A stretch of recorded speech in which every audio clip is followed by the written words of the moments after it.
காலத்துல கிரேன் கிடையாது, மிஷின் கிடையாது, ஏன் சிமெண்ட் கூட கிடையாதுங்க. ஆனா 1000 வருஷம் முன்னாடியே 216 அடி உயரமான ஒரு கிரானைட் மலையை செதுக்கியிருக்காங்க அப்படின்னா நீங்க நம்புவீங்களா? அட ஆமாங்க, அதுதான் நம்ம தஞ்சாவூர் பெரிய கோயிலோட விமானம். இது முதலாம் ராஜராஜன் சோழன் காலத்துல கட்டினது. முழுக்க முழுக்க கிரானைட் கற்களால் செய்யப்பட்டிருக்கு. மேல உச்சியில இருக்கிற அந்த பெரிய கல் ஒரு கல் கிடையாது, அது பல கற்களால் செய்யப்பட்டது. அதோட வெயிட் மட்டும் 80 டன். இத்தனை கற்களையும் எப்படி மேல இழுத்துட்டு போயிருப்பாங்க அப்படின்னு கேட்கலாம்.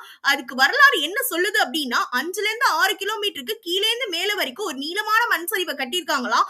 யானைகளை வச்சு மேல எடுத்துட்டு போயிருக்காங்களாம்.